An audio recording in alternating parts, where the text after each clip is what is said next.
ಸಾಗರ ಇವರು ಆಗಮಿಸಿದ್ದಾರೆ. ಇವರಿಗೆ ಎಲ್ಲರ ಪರವಾಗಿ ಸ್ವಾಗತವನ್ನು ಕೊಡ್ತಾ ಶ್ರೀ ಎಸ್.ಟಿ. ಶಶಿಧರ್ ಸರ್ ಅವರು ತಮ್ಮ ಇಚ್ಛಾಶಕ್ತಿ ಬಳಸಿಕೊಂಡು ವಿದ್ಯುತ್ ಇಲಾಖೆಯ ಎಲ್ಲ ಸ್ತರಗಳಲ್ಲಿ ಅತ್ಯಂತ ಪರಿಣಾಮ ಗುರುತನ್ನು ಮೂಡಿಸಿದ್ದಾರೆ.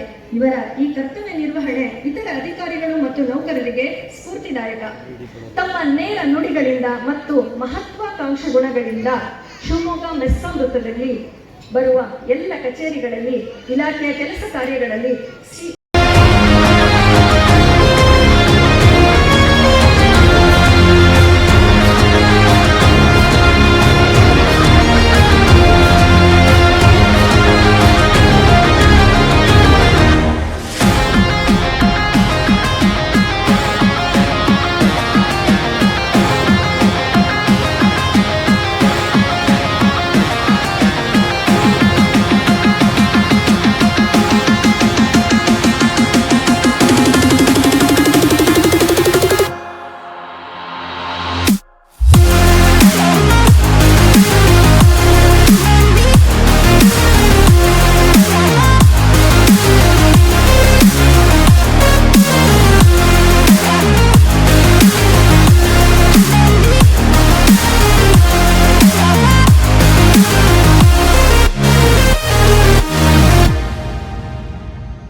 ಪೂಜ್ಯರಿಗೆ ಪ್ರಣಾಮಗಳನ್ನು ಸಲ್ಲಿಸಿ, ಇದೊಂದು ಹೃದಯ ಸ್ಪರ್ಶಿಯಾದಂಥ ಅಪರೂಪದ ಕಾರ್ಯಕ್ರಮ. ಯಾಕೆ ಇದನ್ನು ಹೃದಯ ಸ್ಪರ್ಶಿ ಅಂತ ಕರಿತೇವೆ ಅಂತಂದರೆ, ಸಾಮಾನ್ಯವಾಗಿ ನಿವೃತ್ತಿಯಾದಂಥ ನೌಕರರನ್ನು ಉಪೇಕ್ಷೆ ಮಾಡುವಂಥದ್ದೇ ಹೆಚ್ಚು. ಆ ಮನುಷ್ಯ ಅಧಿಕಾರದಲ್ಲಿದ್ದಾಗ ಜನ ಸಂತೋಷ ಪಡುವಂಥ ಸ್ಥಿತಿಯನ್ನು ನಾವು ನೋಡ್ತಾ ಇದ್ದೀವಿ. ಅದಕ್ಕೆ ಬದಲಾಗಿ ಇಷ್ಟೊಂದು ಜನ ಸೇರಿಕೊಂಡು ಶಶಿಧರ್ ಅವರನ್ನು ಗೌರವಿಸ್ತಾ ಇದ್ದೀರಿ ಅಂತಂದರೆ ಅವರ ವ್ಯಕ್ತಿತ್ವ ಎಷ್ಟು ಎತ್ತರದ್ದು ಅಂತ ಗೊತ್ತಾಗುತ್ತೆ. ಅವರನ್ನು ನೆಪವಾಗಿರಿಸಿಕೊಂಡು ಇಲ್ಲಿ ಇನ್ನೂ 4 ಜನರನ್ನು ಗೌರವಿಸುವಂಥ ಕಾರ್ಯ ನಡೆದಿದೆ. ಬಹುಶಃ ಈ 4 ಜನರನ್ನು ಗೌರವಿಸುವಲ್ಲಿ ರುದ್ರೇಗೌಡರು ಈಗಾಗಲೇ ನಿವೃತ್ತರಾಗಿದ್ದಾರೆ. ತಾವು ಮಾಡಬಹುದಾದಂಥ ಸೇವಾ ಕಾರ್ಯಗಳನ್ನು ತುಂಬ ಪ್ರಾಮಾಣಿಕವಾಗಿ, ಅಚ್ಚುಕಟ್ಟಾಗಿ, ಮನ ಮೆಚ್ಚುವ ಹಾಗೆ, ಮನದೊಡೆಯ ಮಹಾದೇವ ಮೆಚ್ಚುವ ಹಾಗೆ ಮಾಡಿದ್ದಾರೆ ಅಂತ ನಾವಂತೂ ಭಾವಿಸ್ಕೊಂಡಿದ್ದೇವೆ. ಇನ್ನು 2 ಜನ ಈಗ ತಾನೇ ರಾಜಕೀಯ ಕ್ಷೇತ್ರಕ್ಕೆ ಧುಮುಕಿರೋವಂಥವರು, ಶಾಸಕರು ಮತ್ತು ಧನಂಜಯ ಸರ್ಜಿ ಅವರು. ಅವ್ರಿಗೆ ಈ ವೇದಿಕೆ ಒಂದು ಪಾಠವನ್ನು ಕಲಿಸ್ಕೊಟ್ಟ ಹಾಗೆ, ನೋಡಪ್ಪ, ರುದ್ರೇಗೌಡರು ಹೇಗೆ ಕೆಲಸ ಮಾಡಿದಾರೋ, ಶಶಿಧರ್ ಅವರು ಹೇಗೆ ಕೆಲಸ ಮಾಡಿದಾರೋ, ಅದಕ್ಕಿಂತ ಉತ್ತಮವಾದಂಥ ಕೆಲಸ ಕಾರ್ಯಗಳನ್ನು ನೀವಿಬ್ಬರು ಮಾಡಬೇಕು ಅನ್ನುವಂಥ ಎಚ್ಚರಿಕೆಯನ್ನು ಈ ಸಮಾರಂಭ ಅವ್ರಿಗೆ ಕೊಡ್ತಾ ಇದೆ ಅಂತ ನಾವು ಭಾವಿಸ್ಕೊಂಡಿದ್ದೀವಿ. ಮತ್ತೊಬ್ಬರು ಷಡಾಕ್ಷರಿ, ಅವರು ಒಂದು ರೀತಿ ಪಾದರಸ ಇದ್ದ ಹಾಗೆ, ಮರ್ಕ್ಯುರಿ ಅಂತ ಕರಿತೀರಲ್ಲ, ಅವರು ಯಾವಾಗಲೂ ಕೂಡ ಸಮಾಜಮುಖಿಯಾಗಿ ನೌಕರರ ಹಿತವನ್ನು ಹಾರೈಸುವಂಥವ್ರು, ತಮ್ಮ ನೋವನ್ನು ನುಂಗ್ಕೊಂಡು ನಲಿವನ್ನು ನೀಡುವಂಥವ್ರು. ಇಂಥ ಸಮಾರಂಭದ ಮೂಲಕ ಇನ್ನಷ್ಟು ನಾವು ಜನಪರವಾದಂಥ ಕೆಲಸ ಕಾರ್ಯಗಳನ್ನು ಮಾಡಬೇಕು ಅನ್ನುವಂಥ ಚೈತನ್ಯವನ್ನು ಈ ವೇದಿಕೆ ಅವಿಗೆಲ್ಲ ಕೊಡುತ್ತೆ ಅಂತ ಭಾವಿಸ್ಕೊಂಡಿದ್ದೆ. ಕವಿಯ ಒಂದು ಮಾತು ನೆನಪಾಗತ್ತೆ. ನೀನಂದು ಬರುವಾಗ ಅಳುತ್ತಲಿದ್ದೆ, ಜಗವೆಲ್ಲ ನಗುತ್ತಲಿತ್ತು. ನೀನಿಂದು ತೆರಳುವಡೆ ನಗುತ್ತಲಿರು, ಜಗವೆಲ್ಲ ಅಳುತ್ತಲಿರಲಿ. ಬಹುಶಃ ಇದು ಹುಟ್ಟು ಮತ್ತು ಸಾವಿನ ಸಂದರ್ಭದಲ್ಲಿ ಹೇಳಿದ ಮಾತಾಗಿದ್ದರೂ ಕೂಡ ಅದನ್ನು ಈ ವೇದಿಕೆಗೆ ನಾವು ಅನ್ವಯಿಸಲಿಕ್ಕೆ ಇಷ್ಟಪಡ್ತೇವೆ. ಶಶಿಧರ್ ಅವರು ತಾಯಿಯ ಗರ್ಭದಿಂದ ಭೂತಾಯಿಯ ಗರ್ಭಕ್ಕೆ ಬರುವಾಗ ಬಹುಶಃ ಅಳ್ತಾನೆ ಬಂದಿದ್ದಾರೆ. ನಂತರದ ಬದುಕಿನಲ್ಲಿ ಅನೇಕರನ್ನು ನಗಿಸ್ತಾ ತಾವು ನಗ್ತಾ ಇವತ್ತು ವೃತ್ತಿಯಿಂದ ನಿವೃತ್ತರಾಗ್ತಾ ಇದ್ದಾರೆ. ಈಗ ಅವ್ರು ನಗ್ತಾ ನಿವೃತ್ತರಿ ಆಗ್ತಾರೆ. ಆದರೆ ಇಂಥವ್ರನ್ನು ವೃತ್ತಿಯಿಂದ ನಾವು ಕಳ್ಕೊಳ್ತಾ ಇದ್ದೇವಲ್ಲ ಅನ್ನುವಂಥ ಯಾತನೆ ಸಾರ್ವಜನಿಕರಿಗೆ ಬರ್ತಾ ಇದೆ ಅಂತ ನಾವು ಭಾವಿಸ್ಕೊಂಡಿದ್ದೇವೆ. ಭಾಳ ಶ್ರೇಷ್ಠನಾಗುವಂಥದ್ದು ದೊಡ್ಡ ಅಧಿಕಾರದಿಂದ ಅಲ್ಲ, ಹಣದಿಂದ ಅಲ್ಲ, ಸಾರ್ವಜನಿಕರ ಮನಸ್ಸಿನಲ್ಲಿ ಸ್ಥಿರವಾಗಿ ಕೂತಾಗ ಅವನು ದೊಡ್ಡ ವ್ಯಕ್ತಿ ಆಗಲಿಕ್ಕೆ ಸಾಧ್ಯ ಇದೆ. ನಾವಿವತ್ತು ಬಸವಣ್ಣವರನ್ನು ಮತ್ತೆ ಮತ್ತೆ ನೆನಪಿಸ್ಕೊಳ್ತೇವೆ. ಕಾರಣ ಅವರೊಬ್ಬರು ಮಠಾಧಿಪತಿಗಳಾಗಿದ್ದರು ಅಂತ ಏನಲ್ಲ, ಅಥವಾ ಬಿಜ್ಜಳ ರಾಜ್ಯದಲ್ಲಿ ಪ್ರಧಾನಮಂತ್ರಿ ಆಗಿದ್ದರು ಅಂತಲ್ಲ, ಬದಲಾಗಿ ಹೃದಯವಂತರಾಗಿದ್ದರು, ಜನಪರ ಕಾಳಜಿಯನ್ನು ಇಟ್ಕೊಂಡಿದ್ರು. ಇವನಾರವ ಎನ್ನದೆ ಇವ ನಮ್ಮವ ಅಂತ ಹೇಳಿ ಎಲ್ಲರನ್ನೂ ಅಪ್ಪಿಕೊಳ್ಳುವಂಥ ಹೃದಯ ಶ್ರೀಮಂತಿಕೆಯನ್ನು ಮೈಗೂಡಿಸ್ಕೊಂಡಿದ್ರು. ಹಾಗಾಗಿ 12ನೇ ಶತಮಾನದಿಂದ 21ನೇ ಶತಮಾನದಲ್ಲೂ ಕೂಡ ನಾವು ಬಸವಣ್ಣವರನ್ನು ಅತ್ಯಂತ ಗೌರವದಿಂದ ನೆನಪಿಸ್ಕೊಳ್ತೇವೆ. ಸರ್ ಅವರು ತಮ್ಮ ವೃತ್ತಿಯಲ್ಲಿ ಪ್ರಾಮಾಣಿಕತೆಯನ್ನು ಉಳಿಸಿಕೊಂಡು ಸಾರ್ವಜನಿಕರ ಒಲವನ್ನು ಗಳಿಸಿಕೊಂಡು ತಾವು ಏನೇನು ಮಾಡಬೇಕಾಗಿತ್ತೋ ಆ ಎಲ್ಲ ಕೆಲಸ ಕಾರ್ಯಗಳನ್ನು ಅಚ್ಚುಕಟ್ಟಾಗಿ ಮಾಡಿದ್ದಾರೆ ಅನ್ನುವಂಥದ್ದು ನಿಮ್ಮೆಲ್ಲರ ಮುಖಭಾವದಿಂದ ನಮಗೆ ಅರ್ಥ ಆಗುತ್ತೆ. ಅವರು ನಮ್ಮ ವಿದ್ಯಾಸಂಸ್ಥೆಯಲ್ಲೇ ಶಿಕ್ಷಣವನ್ನು ಪಡೆದಿದ್ದರೂ ಕೂಡ ಅವರ ಪರಿಚಯ ನಮಗೆ ಅಷ್ಟಕ್ಕಷ್ಟೇ. ಮೊನ್ನೆ ಅವರು ಸಿರಿಗೆ ಸಾಣೆಹಳ್ಳಿಗೆ ಬಂದಾಗ ಬುದ್ಧಿ ನಾನು ಓದಿದ್ದು ಹರಪನಹಳ್ಳಿಯಲ್ಲಿ, ಮತ್ತೆ ಇಂಜಿನಿಯರಿಂಗ್ ಓದಿದ್ದು ರಾಣೆಬೆನ್ನೂರು ಕಾಲೇಜಿನಲ್ಲಿ, ಹಿರಿಯ ಗುರುಗಳ ಆಶೀರ್ವಾದ ನಮ್ಮ ಮನೆತನಕ್ಕೆ ಇದೆ ಅನ್ನೋದನ್ನು ಭಾಳ ಗೌರವದಿಂದ ಸ್ಮರಿಸಿಕೊಂಡು, ಒಂದು ಕಾಲದಲ್ಲಿ ನಮ್ಮ ಹಿರಿಯ ಗುರುಗಳು ಶಿವಕುಮಾರ ಶಿವಾಚಾರ್ಯ ಮಹಾಸ್ವಾಮೀಜಿಯವರು ಈ ಸಮಾಜದಲ್ಲಿ ಬಿದ್ದಂಥ ಜನರನ್ನು ಮೇಲೆತ್ತುವಂಥ ಕಾರ್ಯವನ್ನು ತುಂಬ ಪ್ರಾಮಾಣಿಕತೆಯಿಂದ ಮಾಡಿದರು. ಬಹುಶಃ ಆ ಕಾಲದಲ್ಲಿ ಗ್ರಾಮೀಣ ಪ್ರದೇಶಗಳಲ್ಲಿ ಶಾಲಾ ಕಾಲೇಜುಗಳನ್ನು ಅವರು ಪ್ರಾರಂಭ ಮಾಡದೇ ಇದ್ದರೆ ಇವತ್ತು ಅನೇಕ ಜನ ಉನ್ನತ ಸ್ಥಾನವನ್ನು ಪಡ್ಕೊಳ್ಳಿಕ್ಕೆ, ತಲೆ ಎತ್ತಿ ಬದುಕಲಿಕ್ಕೆ ಸಾಧ್ಯ ಆಗ್ತಾ ಇರಲಿಲ್ಲ. ಹಾಗೆಯೇ ಶಶಿಧರ್ ಅವರು ಕೂಡ ಗುರುಗಳ ಆಶೀರ್ವಾದದಿಂದ ಇವತ್ತು ಬಹಳ ಎತ್ತರದ ಸ್ಥಾನಕ್ಕೆ ಏರಿ ಎಲ್ಲರ ಪ್ರೀತಿಯನ್ನು ಸಂಪಾದಿಸಿ ಈಗ ವೃತ್ತಿಯಿಂದ ನಿವೃತ್ತಿ ಆಗ್ತಾರೆ. ಪೂಜ್ಯರು ಹೇಳಿದ ಹಾಗೆ ವ್ಯಕ್ತಿಗೆ ನಿವೃತ್ತಿ ಅನ್ನೋದೇ ಇಲ್ಲ. ಒಂದು ಕೆಲಸದಿಂದ ಇನ್ನೊಂದು ಕೆಲಸಕ್ಕೆ ಬದಲಾವಣೆ ಆಗುವಂಥದ್ದು. ಇದುವರೆಗೂ ಸರ್ಕಾರಿ ಸೇವೆಯಲ್ಲಿದ್ದರು, ಈಗ ಸಾರ್ವಜನಿಕ ಸೇವೆಯಲ್ಲಿ ತಮ್ಮನ್ನು ತೊಡಗಿಸ್ಕೊಳ್ಬೇಕಾಗತ್ತೆ. ಅವ್ರು ಮಾಡುವಂಥ ಕೆಲಸ ಕಾರ್ಯಗಳಿನ್ನೂ ಸಾಕಷ್ಟಿದವು ಅನ್ನೋದನ್ನು ಎಲ್ಲರೂ ಇಲ್ಲಿ ನೆನಪಿಸು. ಆ ಕಾರ್ಯಗಳನ್ನು ಮಾಡ್ತಾನೆ ಮನುಷ್ಯ ಖುಷಿ ಪಡಬೇಕು. ಯಾವಾಗಲೂ ಸಂತೋಷ ಯಾವಾಗ ಆಗುತ್ತೆ ಅಂದರೆ, ನಾನು ಒಳ್ಳೆಯ ಕೆಲಸ ಕಾರ್ಯಗಳನ್ನು ಸಮಾಜಕ್ಕಾಗಿ ಮಾಡಿದಾಗ, ನನಗಾಗಿ ಮಾಡ್ಕೊಳ್ಳೋದು ದೊಡ್ಡದಲ್ಲ. ಬಹಳ ಜನ ಆಸ್ತಿ ಮಾಡಿಕೊಂಡಿದ್ದಾರೆ ತಮಗಾಗಿ, ಮನೆ ಕಟ್ಕೊಂಡಿದ್ದಾರೆ ತಮಗಾಗಿ, ನಾಳೆ ಜೈಲಿಗೂ ಹೋಗ್ತಾ ಇದ್ದಾರೆ ಅವ್ರು ಮಾಡಿದಂಥ ಕರ್ಮ ಕಾರ್ಯಗಳಿಗಾಗಿ. ಆದರೆ ಯಾರು ಲೋಕಹಿತವನ್ನು ಬಯಸ್ತಾರೋ ಅವರನ್ನು ಸಮಾಜ ಅತ್ಯಂತ ಪ್ರೀತಿ ವಿಶ್ವಾಸದಿಂದ ಕಾಣುತ್ತೆ. ಆ ಪ್ರೀತಿ ವಿಶ್ವಾಸವನ್ನು ಇವತ್ತು ಶಶಿಧರ್ ಅವರು ಉಳಿಸ್ಕೊಂಡಿದ್ದಾರೆ ಅಂತ ಹೇಳಲಿಕ್ಕೆ ಹೆಮ್ಮೆ ಆಗ್ತಾ ಇದೆ. ನಮಗೆ ಮಾಸ್ಟರ್ ಹಿರಣ್ಣಯ್ಯನವರ ಒಂದು ಮಾತು ನೆನಪಿ ಬರುತ್ತೆ. ಅವರು ಸಾಣೆಹಳ್ಳಿ ಬಂದಾಗ ಹೇಳಿದಂಥ ಮಾತು, ಕಲಾವಿದರನ್ನು ಮೊದಲು ಅನುಮಾನದಿಂದ ನೋಡ್ತಾರೆ, ಆಮೇಲೆ ಅವಮಾನಿಸ್ತಾರೆ, ಕೊನೆಗೆ ಸನ್ಮಾನಿಸ್ತಾರೆ ಅಂತ. ಮೊದಲು ಯಾಕೆ ಅನುಮಾನದಿಂದ ಅಂದರೆ, ಅಯ್ಯೋ ಈ ಹುಡುಗ ರಂಗಭೂಮಿ ಬಂದ ಕೆಟ್ಟು ಹೋಗ್ತಾನೆ ಅಂತ ಅನುಮಾನದಿಂದ ನೋಡುವಂಥದ್ದು. ಎರಡನೇದು ಅವಮಾನ ಮಾಡುವಂಥದ್ದು.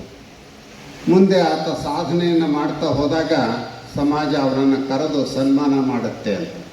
ಬಹುಶಃ ಈ ಮೂರೂ ಭಾವನೆಗಳನ್ನು ಶಶಿಧರ್ ಅವರು ಅನುಭವಿಸಿರೋ ಸಾಧ್ಯತೆಗಳಿದ್ದಾವೆ. ಶಕ್ತಿಯನ್ನು ತುಂಬಲಿ, ಸಮಾಜಮುಖಿಯಾದಂಥ ಕೆಲಸ ಕಾರ್ಯಗಳನ್ನು ಮಾಡಲಿ. ಅವರ ಪಕ್ಕದಲ್ಲಿ ಈಗ ಅವರ ಶ್ರೀಮತಿಯವರು ಕೂತಿದ್ದಾರೆ. ಅವರು ಎಷ್ಟು ಸಂಕೋಚದಿಂದ ಮುಜುಗರದಿಂದ ಕೂತಿದ್ದಾರೆ ಅಂದರೆ ಪದೇ ಪದೇ ಹೇಳ್ತಾ ಇದ್ರು, ಬುದ್ಧಿ ನಾನು ಎದ್ದು ಹೋಗ್ತೀನಿ, ಬುದ್ಧಿ ನಾನು ಎದ್ದು ಹೋಗ್ತೀನಿ ಅಂತ. ನಾವು ಇರಲಿಮ್ಮ ಕೂತ್ಕೋ ಅಂತ ಹೇಳಿದ್ವಿ. ಒಬ್ಬ ವ್ಯಕ್ತಿಯ ಸಾಧನೆಯ ಹಿಂದೆ ಒಂದು ಮಹಿಳೆ ಇರ್ತಾಳೆ ಅನ್ನೋದನ್ನು ನಾವು ಯಾರೂ ಮರೆಯೋ ಹಾಗಿಲ್ಲ. ಅದು ತಾಯಿ ಆಗಿರ್ಬೋದು, ಹೆಂಡತಿ ಆಗಿರ್ಬೋದು, ಸಹೋದರಿ ಆಗಿರ್ಬೋದು. ಅವರೆಲ್ಲರ ಸಹಕಾರ ಇದ್ದಾಗ ಮಾತ್ರ ಪುರುಷರು ಏನಾದರೂ ಸಾಧನೆ ಮಾಡಲಿಕ್ಕೆ ಸಾಧ್ಯ ಆಗುತ್ತೆ. ಬಹುಶಃ ಈ ತಾಯಿ ಮತ್ತು ಅವರ ತಾಯಿ, ಅವರ ಸಹೋದರಿಯರು ಅವರಿಗೆ ಕೊಟ್ಟಂಥ ಸಹಕಾರದಿಂದಾಗಿ ಇವತ್ತು ಶಶಿಧರ್ ಅವರು ಭಾಳ ಉತ್ತಮವಾದಂಥ ಕೆಲಸ ಕಾರ್ಯಗಳನ್ನು ಮಾಡುವ ಮೂಲಕ ಸಮಾಜದಲ್ಲಿ ಮನ್ನಣೆಯನ್ನು ಗಳಿಸಿಕೊಂಡಿದ್ದಾರೆ. ಸ್ವಾಮೀಜಿಯವರು ಒಂದು ಮಾತನ್ನು ಪ್ರಸ್ತಾಪ ಮಾಡಿದರು. ಶಶಿಧರ್ ಆಡಿದಂಥ ಮಾತು, ನಾನು ಸರ್ಕಾರದಿಂದ ವೇತನವನ್ನು ಪಡ್ಕೊಂಡು ಕೆಲಸ ಮಾಡಿದ್ದೇನೆ ಹೊರತಾಗಿ ಅದು ಸೇವೆ ಅಲ್ಲ. ಸೇವೆ ಯಾವುದು ಅಂತಂದರೆ ಸಾರ್ವಜನಿಕ ನೋವುಗಳನ್ನು ನಿವಾರಣೆ ಮಾಡುವಂಥದ್ದು. ಬಹುಶಃ ಅವರು ತಮ್ಮ ವೇತನದಲ್ಲಿ ಉಳಿತಾಯ ಮಾಡಿ ತಮ್ಮ ಸಹಚರರಿಂದನೂ ಹಣವನ್ನು ಪಡೆದು ಅನೇಕ ರೀತಿಯ ಬಡವರಿಗೆ, ಸಂಘ ಸಂಸ್ಥೆಗಳಿಗೆ ಸಹಾಯ ಮಾಡಿದ್ದಿದ್ದಲ್ಲ, ಅದು ನಿಜವಾದಂಥ ಸೇವೆ. ನಮ್ಮ ಜನ ಆ ರೀತಿಯ ಸೇವೆಯನ್ನು ಮಾಡುವಂಥದ್ದನ್ನು ರೂಢಿಸ್ಕೊಳ್ಬೇಕು. ಆಗ ಸಮಾಜ ಇನ್ನಷ್ಟು ಎತ್ತರಕ್ಕೆ ಬೆಳೀಲಿಕ್ಕೆ ಸಾಧ್ಯ ಅನ್ನೋದನ್ನು ಬಹಳ ಸೂಚ್ಯವಾಗಿ ಹೇಳಿ ಒಂದು ಅಪರೂಪದ ಸಮಾರಂಭವನ್ನು ಆ ಸಂಸ್ಥೆ ಎಲ್ಲ ಪದಾಧಿಕಾರಿಗಳು ಸೇರಿಕೊಂಡು ಮಾಡಿದ್ದಾರೆ.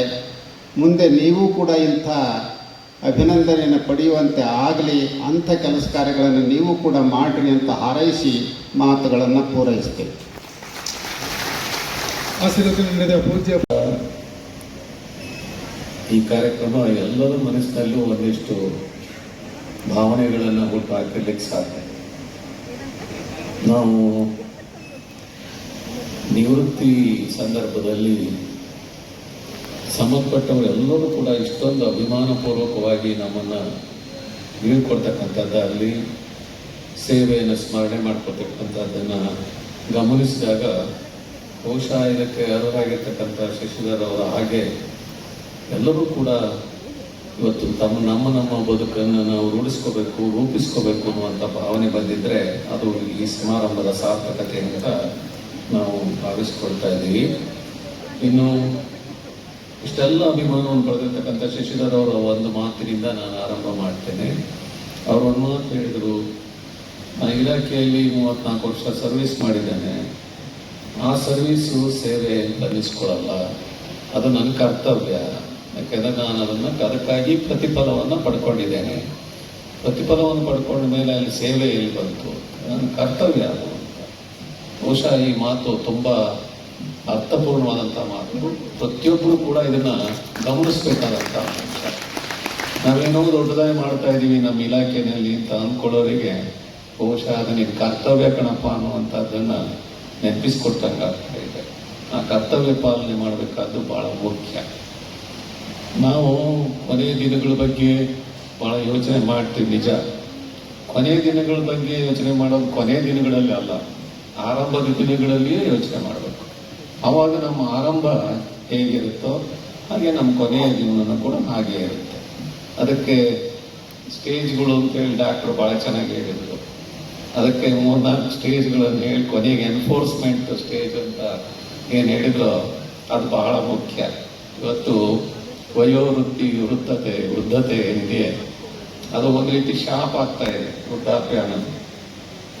ಎಷ್ಟೋ ಜನ ವಯೋವೃದ್ಧರು ನಮ್ಮ ಗುರುಗಳು ಹೋದಾಗ ಕೇಳ್ತಾರೆ, ಸಾಕು ಜೀವನ, ಸಾಕಾಗಿದೆ ಜೀವನ, ಯಾಕೆ ಹಾಗೆ ಅನ್ನಿಸ್ತದೆ, ವೃದ್ಧಾಪ್ಯ ಶಾಪ ಯಾಕಾಗ್ತದೆ ಅಂತ. ಹೊರ ಆಗ್ಬಿಟ್ಟದು ಕಾರಣ ಅಂದರೆ ಎನ್ಫೋರ್ಸ್ಮೆಂಟ್ ಇನ್ ಕಾಂಟ್ಯಾಕ್ಟ್. ಇವತ್ತೆಲ್ಲ ಕಡೆ ಕುಟುಂಬಗಳಲ್ಲಿ ವಯೋವೃದ್ಧರನ್ನು ಕಾಣ್ತಕ್ಕಂಥದ್ದು ಪ್ರೀತಿ ಸೌಹಾರ್ದತೆ ಇಲ್ಲ, ಸಂಬಂಧಗಳೆಲ್ಲ ಕ್ಲೀಶೆ ಆಗ್ತಾ ಇದೆ. ಹಾಗಾಗಿ ಕುಟುಂಬ ವ್ಯವಸ್ಥೆನೇ ಒಂದು ರೀತಿ ಸಂಕೀರ್ಣ ಸ್ಥಿತಿಗೆ ತಲುಪ್ತಾ ಇದೆ. ಇಂಥ ದಿನಮಾನಗಳಲ್ಲಿ ನಾವು ಆ ನಿವೃತ್ತಿಯ ಜೀವನವನ್ನು ಅರ್ಥಪೂರ್ಣಗೊಳಿಸ್ಕೋಬೇಕು ಅಂತಂದರೆ ಅದಕ್ಕೆ ಆರಂಭನೇ ಆಗಿರಬೇಕು. ಆರಂಭ ಆದರೆ ಮಾತ್ರ ಆ ದಿನಮಾನಗಳು ನಮಗೆ ನಾವು ನಿರೀಕ್ಷಿಸಿದ ಮಟ್ಟಕ್ಕೆ ಇರಲಿಕ್ಕೆ ಸಾಧ್ಯವಾಗ್ತದೆ. ಬಸವಣ್ಣವರು ಶರಣರು ನಮಗೆ ಇದಕ್ಕೆ ಒಂದು ಮಾದರಿ. ಒಬ್ಬ ಶರಣರು ಒಂದು ವಚನದಲ್ಲಿ ಹೇಳ್ತಾರೆ, ಮುಂಭಾಗಗಳಿಲ್ಲೆಂಬ, ಉಡುವಾಗ ಇಲ್ಲೆಂಬ, ತೊಡುವಾಗಲೂ ಇಲ್ಲೆಂಬ, ಯಾವಾಗಲೂ ಇಲ್ಲೆಂಬ, ಯಾವಾಗಲೂ ಇಲ್ಲೆಂಬ, ಸಾಯುವಾಗ ಹೆಣವ ದೇವಾಲಯಕ್ಕೆ ಒಯ್ಯೆಂಬ, ದೇವರಿಗೆ ಹೆಣ ಬಿಟ್ಟು ಹಿಡಿತೆ ಅಂತ. ಅಂದರೆ ಯಾವಾಗಲೂ ಹಣೆ ಮೇಲೆ ಪಟ್ಟಿ ಹಾಕೊಂಡೇ ಇರ್ತಾನೆ, ಇಲ್ಲ ಇಲ್ಲ ಅನ್ನೋ ಪಟ್ಟಿಯನ್ನು. ಮುಂಭಾಗಿಲ್ಲ, ಉಡುವಾಗಿಲ್ಲ, ತೊಡುವಾಗಿಲ್ಲ, ಯಾವಾಗಲೂ ಇಲ್ಲ ಇಲ್ಲ ಇಲ್ಲ ಅಂತೇಳಿ ಕೊನೆಯ ದಿನಮಾನಗಳಲ್ಲಿ ದೇವಸ್ಥಾನಕ್ಕೋ ಮಠಕ್ಕೋ ತಗೊಂಡು ಇದು ಅಂತಂದರೆ ಅವ್ರಿಗೇನು ಬಿಟ್ಟು ಹಿಡಿತೇನಪ್ಪ ಅಂತ ಕೇಳ್ತಾನೆ ದೇವರು. ಇನ್ನೂ ಒಂದು ಮಾತು ಹೇಳ್ತಾರೆ, ಇಳೆ ನಿಮ್ಮ ದಾನ, ಬೆಳೆ ನಿಮ್ಮ ದಾನ, ನಿಮ್ಮ ದಾನವನ್ನುಂಡ ಅನ್ಯರ ಹೊಗಳೋನೇನೇನು ಅಂತ ನಾವು ವಚನ ಹೇಳಿ ಇವನ್ನೆಲ್ಲ ದೇವರು ನಮಗೆ ಕೊಟ್ಟಿದ್ದ. ಆದರೆ ನಾವು ಏನು ಕೊಡಬೇಕಾಗಿದೆ ತಿರುಗಿ? ಇಷ್ಟೆಲ್ಲ ಅನುಭವಿಸ್ತಾ ಇದೀವಲ್ಲ ಜೀವನ ಪರ್ಯಂತ, ಇದೆಲ್ಲ ಏನು ನಾವು ತೊಗೊಂಡು ಬಂದಿಲ್ಲ. ನಮಗಾಗಿಯೇ ದೇವರು ಭಗವಂತ ಇದನ್ನೆಲ್ಲ ಸೃಷ್ಟಿ ಮಾಡಿ ಕೊಟ್ಟಿದ್ದಾನೆ, ಉಚಿತವಾಗಿ ಕೊಟ್ಟಿದ್ದಾನೆ. ಇಳೆ ಬೆಳೆ ಗಾಳಿ ಬೆಳಕು ಎಲ್ಲವನ್ನು ಕೂಡ ಪುಕ್ಕಟ್ಟೆಯಾಗಿ ಕೊಟ್ಟಿದ್ದಾನೆ. ಅದನ್ನೆಲ್ಲ ಅನುಭವಿಸ್ತಾ ಇದೀವಲ್ಲ, ನಾವು ಅವ್ರಿಗೆ ಏನು ಕೊಡೋದು? ಯಾವುದೇ ಒಂದು ವಸ್ತು ತಂದ್ರೆ ಬಾಡಿಗೆ ಕೊಡಬೇಕು, ಇನ್ನೊಂದಕ್ಕೆ ಬಾಡಿಗೆ ಕೊಡ್ತೀವಿ. ಆದರೆ ಇಷ್ಟೆಲ್ಲ ಕೊಟ್ಟಿರುವಂಥ ಭಗವಂತನಿಗೆ ನಾವೇನು ಬಾಡಿಗೆ ಕೊಡೋದು? ಬಹುಶಃ ದೇವರು ಹೇಳ್ತಾನಂತೆ, ನನಗೆ ಯಾವ ಬಾಡಿಗೆ ಬೇಡ ಮಾರಾಯ, ನೀನು ಯಾವ ಬಾಡಿಗೆ ಕೊಡೋದು ಬೇಡ. ನೀನಿರುವಷ್ಟು ದಿವಸ 4 ಜನರಿಗೆ ಬೇಕಾಗೋ ಹಾಗೆ ಬದುಕಿ ಬಾ, ಅದೇ ನೀನು ನನಗೆ ಸಲ್ಲಿಸುವ ಕಾಣಿಕೆ ಬಾಡಿಗೆ ಅಂತ. ಹಾಗಾಗಿ ಅವರ ಕೆಲಸ ಕಾರ್ಯಕ್ಕೆ ಸ್ಪಂದಿಸಿರುತ್ತಾರೆ. ಈ ಸಂಘಕ್ಕೆ ಶ್ರೀಯುತರ ಕೊಡುಗೆ ಬಹಳ ಮಹತ್ತರವಾದದ್ದು. ಈ ಸಂಘದವರಿಂದ ಕೆಳಕಂಡ ಸಮಾಜಮುಖಿ ಕಾರ್ಯಗಳನ್ನು ನಿರ್ವಹಿಸುತ್ತಾ ಬಂದಿರುತ್ತಾರೆ. ಇಂತಹ ಉನ್ನತ ಮಹತ್ ಕಾರ್ಯಗಳನ್ನು ನಿರ್ವಹಿಸಿರುವ ಶ್ರೀಯುತರು ದಿನಾಂಕ 31/7/2024 ಇಲಾಖೆಯ ಸೇವೆಯಿಂದ ವಯೋನಿವೃತ್ತಿ ಹೊಂದಲಿದ್ದು, ಅವರಿಗೆ ಅವರ ಕುಟುಂಬದವರಿಗೆ ಸುಖ, ಶಾಂತಿ, ಆರೋಗ್ಯ, ಆಯಸ್ಸು, ನೆಮ್ಮದಿ, ಯಶಸ್ಸು ದೊರೆಯಲೆಂದು ನಾವೆಲ್ಲರೂ ಆಶಿಸೋಣ. 33 ವರ್ಷಗಳ ಸೇವೆ, ಉತ್ತಮ ಸೇವೆ ಸಲ್ಲಿಸಲು ಸಹಕರಿಸಿದ ಇಲಾಖೆಯ ಮತ್ತು ಇಲಾಖೇತರರಿಗೆ ಎಲ್ಲರಿಗೂ ಕೂಡ ನಾನು ಕೃತಜ್ಞತಾಪೂರ್ವಕ ಅಭಿನಂದನೆಗಳನ್ನು ತಿಳಿಸಲು ಇಚ್ಛಿಸುತ್ತೇನೆ. ಪ್ರತಿಯೊಬ್ಬ ನೌಕರರು ಕೂಡ ಇಲಾಖೆಯ ಉಳಿವಿಗೆ ಹಾಗೂ ಇಲಾಖೆಯ ಬೆನ್ನೆಲುಬಾದ ಗ್ರಾಹಕರಿಗೆ ಉತ್ತಮ ಸೇವೆ ಸಲ್ಲಿಸುವುದೇ ಅವರ ಆದ್ಯತೆ ಆಗಬೇಕೆನ್ನುವುದು ನನ್ನ ಅಭಿಪ್ರಾಯವಾಗಿರುತ್ತದೆ. ಮತ್ತು ಇದಕ್ಕೆ ನಾನು ಇಷ್ಟು ದಿನಗಳ ಕಾಲವೂ ಕೂಡ ಕೆಲಸ ನಿರ್ವಹಿಸುತ್ತಾ ಬಂದಿರುತ್ತೇನೆ. ಮತ್ತೊಮ್ಮೆ ಎಲ್ಲರಿಗೂ ಅಭಿನಂದನೆಗಳನ್ನು ತಿಳಿಸಲು ಇಚ್ಛಿಸುತ್ತೇನೆ. ಆರಾಮಾಗಿರ್ಬೋದಾಗಿತ್ತು. ಆದರೆ ಅವ್ರು ಮಾಡಿದ್ದೇನು ಅಂತ ಹೇಳಿದ್ರೆ, ತನ್ನೊಂದು ಇರ್ತಕ್ಕಂಥ ತನ್ನ ಸಮುದಾಯದ ಇತರ ಎಲ್ಲ ನೌಕರರನ್ನು ಸಂಘಟಿಸಿ ಅವರ ಒಂದು ಹಕ್ಕು ಬಾಧ್ಯತೆಗಳಿಗೋಸ್ಕರವಾಗಿ ದನಿ ಎತ್ತುವಂತಹ ಒಂದು ಸಂಘಟನೆಯಿಂದ ನಿರ್ಮಾಣ ಮಾಡುವಂಥ ಕಾರ್ಯವನ್ನು ಯಶಸ್ವಿಯಾಗಿ ಮಾಡಿದರು. 10 ವರ್ಷಗಳ ಹಿಂದೆ ಸ್ಥಾಪನೆಯಾದಂಥ ವಿದ್ಯುತ್ ಇಲಾಖೆ ವೀರಶೈವ ನೌಕರರ ಕ್ಷೇಮಾಭಿವೃದ್ಧಿ ಸಂಘ, ಅದು ಪ್ರಾರಂಭದಲ್ಲಿ ಶಿವಮೊಗ್ಗ ಜಿಲ್ಲೆಯನ್ನು ಕೇಂದ್ರೀಕೃತವಾಗಿದ್ದರೂ ಕೂಡ ಕ್ರಮೇಣ ಅದರ ವ್ಯಾಪ್ತಿಯನ್ನು ರಾಜ್ಯಾದ್ಯಂತ ಬೆಳೆಸುವ ನಿಟ್ಟಿನಲ್ಲಿ ಈ ಸಂಸ್ಥೆ ತಾನು ಕ್ರಿಯಾಪ್ರವೃತ್ತವಾಗಿರ್ತಕ್ಕಂಥದ್ದು ನಮ್ಮ ಗಮನಕ್ಕೆ ಬಂದಿದೆ. ಪ್ರತಿ ವರ್ಷ ಹಲವಾರು ವಿಧಾಯಕ ಕಾರ್ಯಕ್ರಮಗಳನ್ನು ಮಾಡಿಕೊಳ್ತಾ ಬಂದಿರುವಂಥ ಈ ಸಂಸ್ಥೆಗೆ ಮಾರ್ಗದರ್ಶನವನ್ನು ಮಾಡಿಕೊಳ್ತಾ 10 ವರ್ಷಗಳ ಕಾಲ ಅಧ್ಯಕ್ಷರಾಗಿದ್ದುಕೊಂಡು ಈ ಸಂಸ್ಥೆಯ ಸರ್ವ ರೀತಿಯ ಅಭಿವೃದ್ಧಿಗೆ ಕಾರಣಕರ್ತರಾಗಿರ್ತಕ್ಕಂಥವರು ಎಸ್ ಟಿ ಶಶಿಧರ್ ಅವರು. ಅನ್ನುವಂಥದ್ದು ಈ ಸಂಘದ ಕಾರ್ಯಚಟುವಟಿಕೆಗಳಲ್ಲಿ ಹೆಚ್ಚು ಕಾರ್ಯಪ್ರವೃತ್ತರಾಗೋದಕ್ಕೆ ಪ್ರೇರಣೆಯನ್ನು ಒದಗಿಸಿ ಸಮಯಾವಕಾಶವನ್ನು ಮಾಡಿಕೊಟ್ಟೆ ಅನ್ನುವಂಥ ಅಪೇಕ್ಷೆ ನಮ್ಮದಾಗಿದೆ. ಆ ನಿಟ್ಟಿನಲ್ಲಿ ಶಶಿಧರ್ ಅವರಿಗೆ ಬಸವಾನುಗ್ರಹ ಮತ್ತು ಇನ್ನೂ ಹೆಚ್ಚಿನ ಆರೋಗ್ಯವನ್ನ, ಆಯುಷನ್ನ, ಸೇವೆ ಮಾಡುವಂತ ಶಕ್ತಿ ಸಾಮರ್ಥ್ಯಗಳನ್ನ ಅನುಗ್ರಹಿಸಲಿ ಅಂತ ಈ ಮೂಲಕವಾಗಿ ಶುಭಾಶಯಗಳನ್ನು ಕೋರುತ್ತೇವೆ. ಮಾಡಿರುವಂತದ್ದು ಅತ್ಯಂತ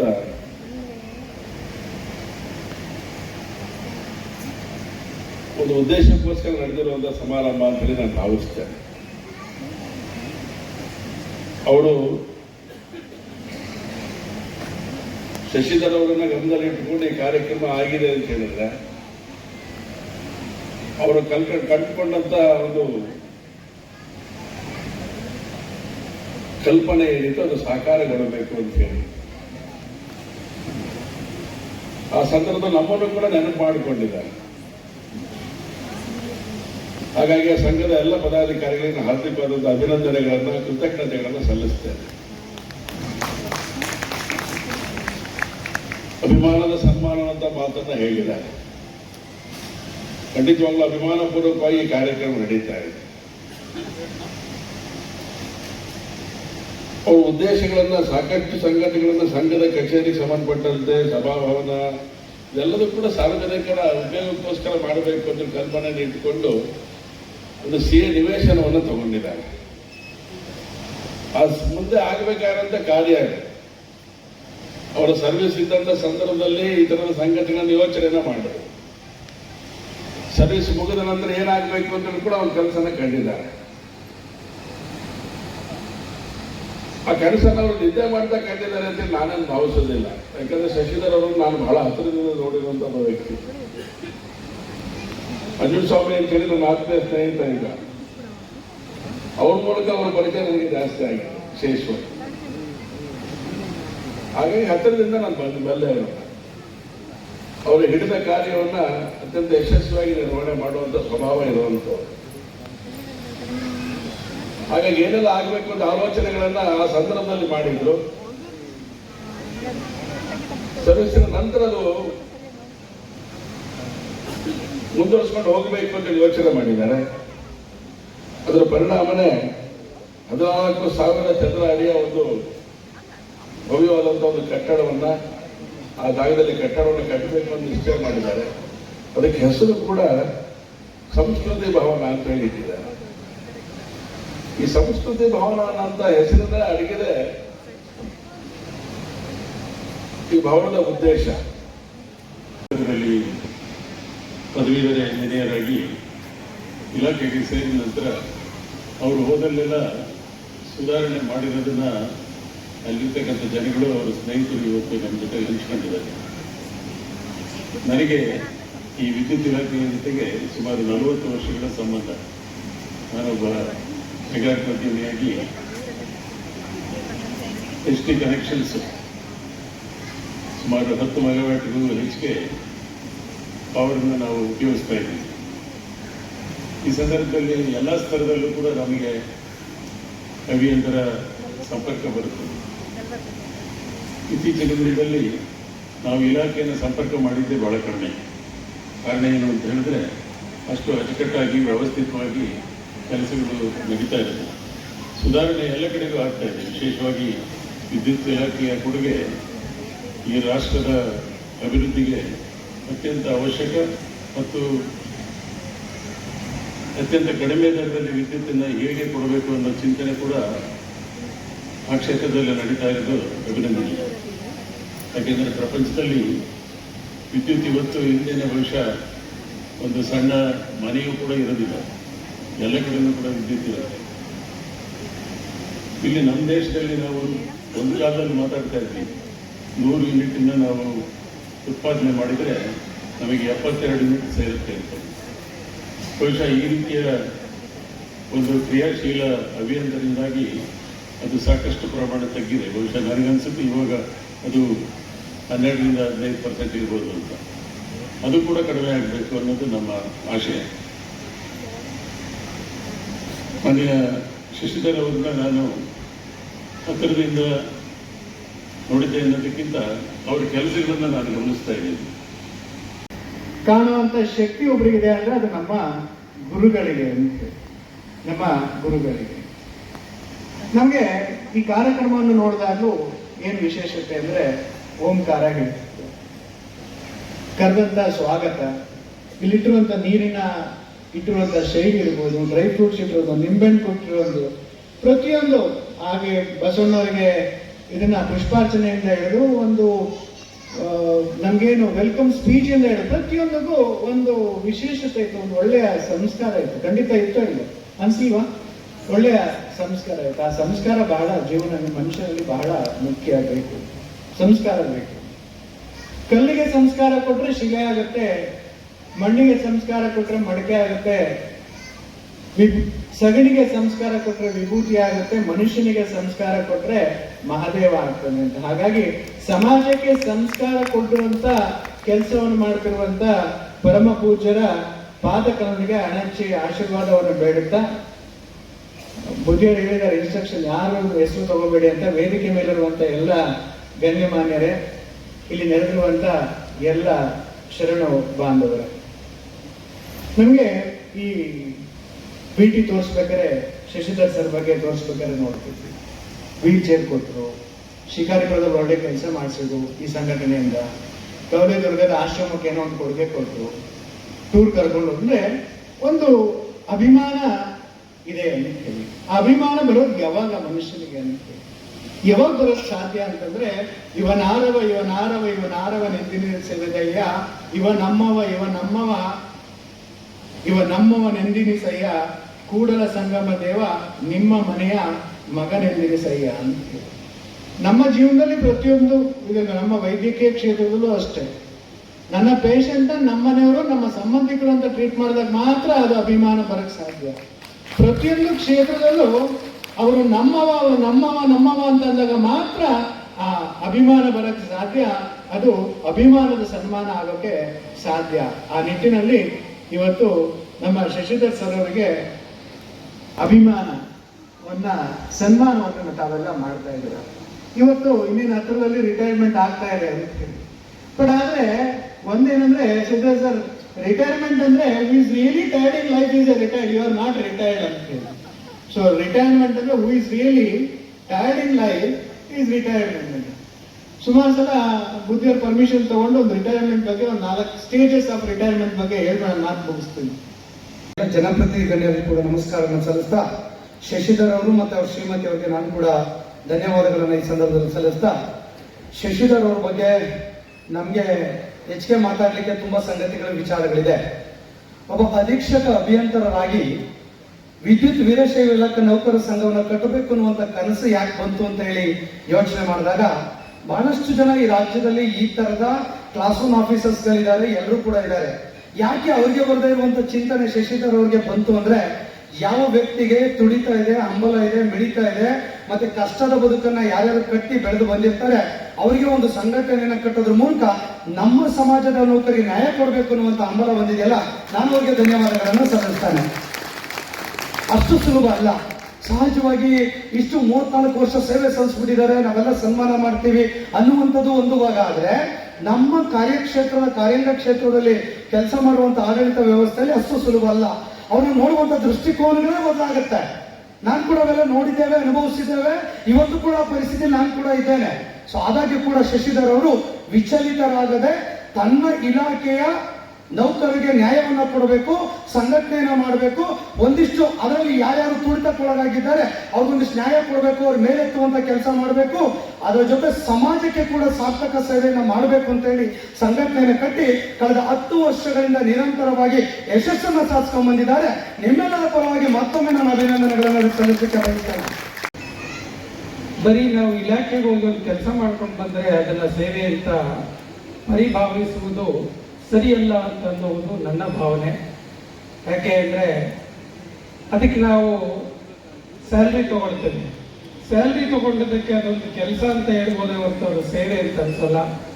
ಸೇವೆ ಅಂತಂದರೆ ಯಾರಿಗೆ ಏನು ಅಗತ್ಯ ಇದೆ ಅವರು ಅದನ್ನು ಕೇಳದೆ ನಾವೇ ಮುಂದಾಗಿ ಹೋಗಿ ಅವರಿಗೆ ಅದನ್ನು ಪೂರೈಸಿದಾಗ ಅದು ಸೇವೆಯ ಅರ್ಥ ಕೊಡುತ್ತೆ. ಆ ದಿಕ್ಕಿನಲ್ಲಿ ಆಲೋಚನೆ ಮಾಡಬೇಕಾಗ್ತದೆ ನಾವೆಲ್ಲರೂ ಕೂಡ. ಸೇವೆ ಅಂತ ಅಂದ್ರೆ ಬರೀ ಸ್ಯಾಲ್ರಿ ತಗೊಂಡು ಕೆಲಸ ಮಾಡಿಬಿಟ್ರೆ ಸಾಕಾಗೋದಿಲ್ಲ ನಮ್ಮ ಕುಟುಂಬವನ್ನು ಸಲಹಿದ್ರೆ. ಆದರೆ ಸಮಾಜದ ಋಣ ಒಂದು ನಮ್ಮ ಮೇಲಿರುತ್ತೆ.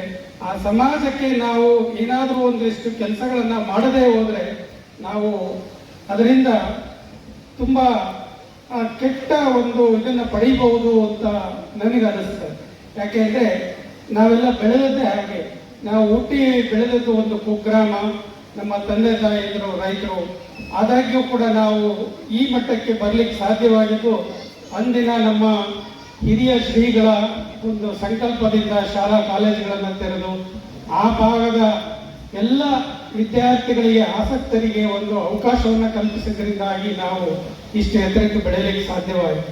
ಅದೇ ದಿಕ್ಕಿನಲ್ಲಿ ನಾವು ಕೂಡ ಯೋಚಿಸದೆ ಹೋದರೆ ನಮ್ಮ ಹಿರಿಯರಿಗೆ ಮತ್ತು ಹಿರಿಯ ಶ್ರೀಗಳಿಗೆ ನಾವು ಋಣ ತೀರಿಸಿದಂತೆ ಆಗೋದಿಲ್ಲ ಅನ್ನೋ ಭಾವನೆ ನಮ್ಮನ್ನು ಸದಾ ಎಚ್ಚರಿಸದೇ ಇದ್ರೆ ನಾವೊಬ್ಬ ಒಳ್ಳೆಯ ಅಧಿಕಾರಿಯಾಗಿ ಇಷ್ಟು ಎತ್ತರಕ್ಕೆ ಏರಿದರೂ ಕೂಡ ಏನೂ ಪ್ರಯೋಜನ ಇಲ್ಲ ಅಂತ ಎಲ್ಲೋ ನನ್ನ ಮನಸ್ಸಿಗೆ ಅನಿಸಿದ್ದರಿಂದಾಗಿ ನಮ್ಮ ಕೈಲಾದಷ್ಟಾದರೂ ನಾವು ಸಮಾಜಕ್ಕೆ ಋಣ ತೀರಿಸುತ್ತಾ ಮುನ್ನಡೆಯುತ್ತಾ ಹೋಗದೆ ಹೋದರೆ ನಾವು ಒಂದು ಕಡೆ ಎಲ್ಲ ಕೃತಜ್ಞರಾಗ್ತೀವಿ ಅನ್ನೋ ಭಾವದಿಂದಾಗಿ ನಮಗೆ ಈ ದಿಕ್ಕಿನಲ್ಲಿ ಕೆಲಸ ಮಾಡಲಿಕ್ಕೆ ನಮ್ಮ ಮನಸ್ಸು ಇದರ ಕಡೆಗೆ ಪ್ರೇರೇಪಣೆ ನೀಡಿತು. ಹಾಗಾಗಿ ಇದಕ್ಕೆಲ್ಲ ಈ ಎಲ್ಲ ಕೆಲಸ ಕಾರ್ಯಗಳಿಗೆ ಸಹಕರಿಸಿದಂಥ ನಮ್ಮೆಲ್ಲ ಸಮಾಜ ಬಾಂಧವರಿಗೆ ನಾನು ಕೃತಜ್ಞತಾಪೂರ್ವಕವಾಗಿ ನಿಮಗೆ ಅಭಿನಂದನೆಗಳನ್ನು ತಿಳಿಸುತ್ತಾ, ನೀವೆಲ್ಲರೂ ಸಹಕರಿಸದೇ ಇದ್ದಿದ್ದರಲ್ಲಿ ಇಷ್ಟು ಮಟ್ಟಕ್ಕೆ ನಾವು ಏರ್ಲಿಕ್ಕೆ ಸಾಧ್ಯವಾಗ್ತಿರಲಿಲ್ಲ. ಹಾಗೆಯೇ ಮುಂದಿನ ದಿನಗಳಲ್ಲೂ ಕೂಡ ಈ ನಮ್ಮ ಸಂಘದಿಂದ ನಾವು ಏನು ಮಾಡಬೇಕು ಅಂದ್ಕೊಂಡಿದ್ದೀವಿ ಆ ಎಲ್ಲ ಕೆಲಸ ಕಾರ್ಯಗಳನ್ನು ಮಾಡುವಲ್ಲಿ ನೀವೆಲ್ಲರೂ ಕೂಡ ಜೊತೆಯಲ್ಲಿದ್ದು ನಡೆಸಿಕೊಡ್ತೀರಿ ಇದನ್ನ ಅಂತೇಳಿ ನಾನು ನಂಬಿದ್ದೇನೆ. ಆದಾಗ್ಯೂ ಈ ವಚನ ಸಾಹಿತ್ಯದಲ್ಲಿ ಈ ವಚನಗಳಲ್ಲಿ ಯಾಕೆ ನಮಗೆ ಆಸಕ್ತಿ ಮೂಡ್ತು ಅಂತ ನೋಡಿದಾಗ ನಮ್ಮ ಹಿಂದಿನ ಶರಣರು 12ನೇ ಶತಮಾನದಲ್ಲೇ ಶಿವಶರಣರು ತಮ್ಮ ವಚನಗಳ ಮೂಲಕ ಮನುಷ್ಯರು ತಮ್ಮ ಜೀವನದಲ್ಲಿ ಅಂದರೆ ಹುಟ್ಟು ಸಾವುಗಳ ನಡುವಿನ ಅವಧಿಯಲ್ಲಿ ಬದುಕನ್ನು ಹೇಗೆ ಅರ್ಥಪೂರ್ಣಗೊಳಿಸಿಕೊಳ್ಳಬೇಕು ಎಂಬುದನ್ನು ಸರಳವಾಗಿ ತಿಳಿಸಿದ್ದಾರೆ. ಅವ್ರು ಹೇಳ್ತಾರೆ, ಉಳ್ಳವರು ಶಿವಾಲಯ ಮಾಡುವರು, ನಾನೇನೋ ಮಾಡುವೆ ಬಡವನಯ್ಯ, ಎನ್ನ ಕಾಲೇ ಕಂಬ ದೇಹವೇ ದೇಗುಲ ಶಿರವನ್ನ ಕಳಸವಯ್ಯ, ಕೂಡಲ ಸಂಗಮ ದೇವ ಕೇಳಯ್ಯ ಅಂತ ಹೇಳ್ತಾರೆ. ಮುಂದುವರೆದು, ಸ್ಥಾವರ ಕಳೆಯುಂಟು ಜಂಗಮ ಕಳೆವಿಲ್ಲ, ವಚನದಲ್ಲಿ ನಿಮ್ಮ ನಾಮಾಮೃತವ ತುಂಬಿ, ನಯನದಲ್ಲಿ ನಿಮ್ಮ ಮೂರ್ತಿ ತುಂಬಿ, ಕಿವಿಯಲ್ಲಿ ನಿಮ್ಮ ಕೀರ್ತಿ ತುಂಬಿ, ಮನದಲ್ಲಿ ನಿಮ್ಮ ನೆನಹ ತುಂಬಿ, ಕೂಡಲ ಸಂಗಮ ದೇವ. ಎಷ್ಟು ಚೆನ್ನಾಗಿ ಒಬ್ಬ ಮನುಷ್ಯ ಹೇಗೆ ತಮ್ಮ ಜೀವನದಲ್ಲಿ ಮುನ್ನಡೆಯಬೇಕು ಮತ್ತು ಜೀವನವನ್ನು ಸಾರ್ಥಕಗೊಳಿಸಿಕೊಳ್ಳುವುದೇ ಪರಮ ಉದ್ದೇಶ ಅನ್ನೋದನ್ನು ಸಂಕ್ಷಿಪ್ತವಾಗಿ ತುಂಬಾ ಚೆನ್ನಾಗಿ ಹೇಳಿದ್ದಾರೆ. ಇಂಥ